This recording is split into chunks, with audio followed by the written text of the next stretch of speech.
আমন্ত্রণ জানাচ্ছি প্রবাস কণ্ঠ রাতের বুলেটিনে powered by my NZ trip. শুরুতে জানাবো আজকের প্রধান শিরোনামগুলো। মালয়েশিয়ায় চৌকিতে ইমিগ্রেশনের অভিযান, বাংলাদেশি সহ 124 জন গ্রেপ্তার। মালয়েশিয়ায় বৈষম্য বিরোধী আন্দোলন, ছাত্রদের বিরুদ্ধে হাইকমিশন কর্তৃক মামলার সত্যতা খুঁজে পায়নি মালয় পুলিশ। এবং মালয়েশিয়ার তেলেঙ্গানাতে অভিযান, বাংলাদেশি গ্রেপ্তার। দেখছিলেন শিরোনাম, এবার বিস্তারিত। আমার নাম রুকন, আমি একজন প্রবাসী। আমি 7 বছর বাহিরে ছিলাম। আমি 6 মাসের ছুটিতে দেশে আসছি। আমি যখন আগে টিকিট কাটার জন্য শহরে যে ট্রাভেল এজেন্সিতে যাইতাম, অনেক ঘোরাঘুরি করতে হইতো। আমার কাজ রেখে ওখানে যে টিকিট কাটাটা অনেক প্রবলেম হয়ে যাইতো আমার। তো আমি একদিন ফেসবুক চালাইতে এনজেড সম্পর্কে জানতে পারলাম।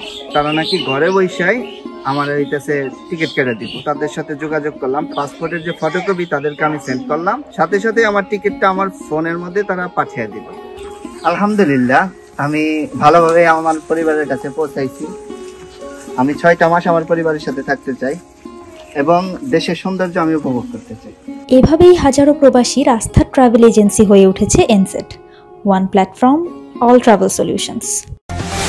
মালয়েশিয়ার ইমিগ্রেশন বিভাগ আজ সকালে কুয়ালালামপুরের চৌকিট এলাকার হাজী হোসেন সড়কের একটি 14 তলা ফ্ল্যাটে অভিযান চালিয়ে 124 জন অবৈধ প্রবাসীকে গ্রেপ্তার করেছে। ইমিগ্রেশন কুয়ালালামপুরের পরিচালক ওয়ান মোহাম্মদ সাউবি ওয়ান ইউসুফ জানান, আটককৃতদের মধ্যে 84 জন ইন্দোনেশিয়ার, 17 জন বাংলাদেশের, 14 জন পাকিস্তানের, 4 জন নেপালের, 3 জন ভারতের এবং 2 জন মিয়ানমারের নাগরিক রয়েছেন। তাদের বিরুদ্ধে মালয়েশিয়ায় বৈধ অনুমতি ছাড়া বসবাস করা এবং নির্ধারিত সময়ের বেশি থাকার অভিযোগ আনা হয়েছে। তিনি বলেন, জনসাধারণের অভিযোগের ভিত্তিতে এই অভিযান পরিচালিত হয়েছে, কারণ এই এলাকায় অবৈধ অভিবাসীদের সংখ্যা বৃদ্ধি পেয়ে স্থানীয় বাসিন্দাদের জন্য অস্বস্তিকর পরিস্থিতি তৈরি করেছিল। এছাড়াও তারা অস্বাস্থ্যকর এবং অতিরিক্ত ভিড়ের মধ্যে বসবাস করছিল, যা স্বাস্থ্য ঝুঁকি সৃষ্টি করতে পারে। অভিযানে দেখা গেছে একটি ইউনিটে 5টি কক্ষ থাকা সত্ত্বেও 23 জন অভিবাসী বসবাস করছিলেন। প্রতিটি কক্ষের ভাড়া ছিল 800 থেকে 2200 মালয়েশিয়ান রিঙ্গিত। বেশিরভাগ অভিবাসী স্থানীয় এলাকায় শ্রমিক হিসেবে কাজ করেন। এই অভিযানে 50 জন অভিবাসন কর্মকর্তা এবং 30 জন রয়্যাল মালয়েশিয়ান পুলিশ সদস্য অংশ নেন। রাত 1টা থেকে 3টা পর্যন্ত পরিচালিত এই অভিযানে আটক প্রবাসীদের কুয়ালালামপুর ইমিগ্রেশন সদর দপ্তরে নিয়ে যাওয়া হয়। অভিযানের সময় দেখা যায় ফ্ল্যাট ভবনের অবস্থা অত্যন্ত অপরিচ্ছন্ন ছিল। সিঁড়ির করিডোরে আবর্জনার স্তূপ জমা ছিল এবং ভবনের লিফট দীর্ঘদিন ধরে অকেজো অবস্থায় পড়েছিল। মালয়েশিয়াতে 10 রিঙ্গিতের প্রাণ জুস কিনে এবার গাড়ি জেতার সুযোগ। এছাড়াও পেতে পারেন মোটরবাইক, বাইসাইকেল সহ অন্তত 25টি আকর্ষণীয় পুরস্কার। কিউআর কোড স্ক্যান করে আপনার নাম, মোবাইল নম্বর ও দোকানের নাম লিখুন। ইনভয়েসের ছবি সহ পাঠিয়ে দিন 15 এপ্রিলের আগেই।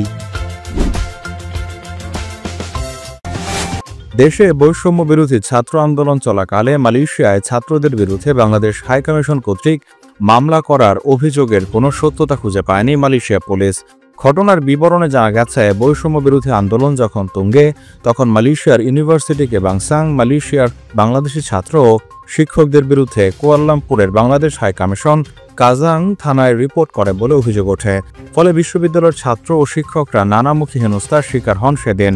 আরও অভিযোগ ওঠে, ওই মামলায় অগ্রণী ভূমিকা পালন করেন কুয়ালালামপুরের বাংলাদেশ হাইকমিশনের ডেপুটি হাইকমিশনার মোহাম্মদ খোরশেদ আলম খাস্তগির। অভিযোগের সূত্র ধরে গত 7 অক্টোবর কুয়ালালামপুরের ওয়াংসা মাজুর পুলিশ প্রধান বরাবর এ বিষয়ে বিস্তারিত তথ্য জানতে চিঠি লেখে বাংলাদেশ দূতাবাস।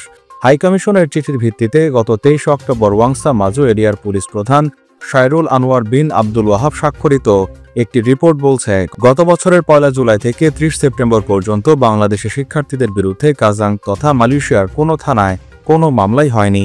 এ বিষয়ে ডেপুটি হাইকমিশনার মোহাম্মদ খোরশেদ আলম খাস্তগিরের বিরুদ্ধে দুর্নীতি সহ বিভিন্ন ইস্যুতে বাংলাদেশি গণমাধ্যমে সংবাদ প্রকাশের বিষয়ে জানতে চাইলে তিনি বলেন, মালয়েশিয়ায় অবৈধ বাংলাদেশিদের বৈধকরণের জন্য অনলাইন প্ল্যাটফর্ম চালু করা সহ কিছু সংস্কার কর্মসূচি গ্রহণে উদ্যোগ নেয়, যা একটি স্বার্থান্বেষী মহলের অনৈতিক সুবিধা পাওয়ার ক্ষেত্রে বাধা সৃষ্টি করে। এ কারণেই সংঘবদ্ধ চক্র তার বিরুদ্ধে মিথ্যা এবং ভিত্তিহীন অপপ্রচার চালাচ্ছে বলে দাবি করেন এই কূটনীতিক। মালয়েশিয়ার ইমিগ্রেশন বিভাগ তেলেঙ্গানা রাজ্যের সেতিউ এবং বেসুদ জেলায় অভিযান চালিয়ে 6 জন অবৈধ প্রবাসীকে গ্রেপ্তার করেছে। মঙ্গলবার রাতে শুরু হওয়া এই অভিযানে বুধবার ভোর 4টা পর্যন্ত চলে। ইমিগ্রেশন তেলেঙ্গানার পরিচালক মোহাম্মদ ইউসরি মোহাম্মদ নূর জানান, পৃথক 3টি স্থানে পরিচালিত অভিযানে 46 জন অভিবাসীর কাগজপত্র পরীক্ষা করা হয়। এর মধ্যে 26 থেকে 45 বছর বয়সী 6 জনকে গ্রেপ্তার করা হয়েছে, যাদের মধ্যে 1 জন বাংলাদেশি এবং 5 জন ইন্দোনেশিয়ার নাগরিক। তিনি বলেন, অভিযানের সময় 4টি স্থাপনা পরিদর্শন করা হয়, যার মধ্যে একটি নির্মাণস্থল এবং 2টি শ্রমিক কোয়ার্টার ছিল। একজন বাংলাদেশি নাগরিককে সেতু এলাকার একটি নির্মাণস্থল থেকে গ্রেপ্তার করা হয়, যিনি কোনো বৈধ ভ্রমণ নথি না থাকার কারণে আটক হয়েছেন।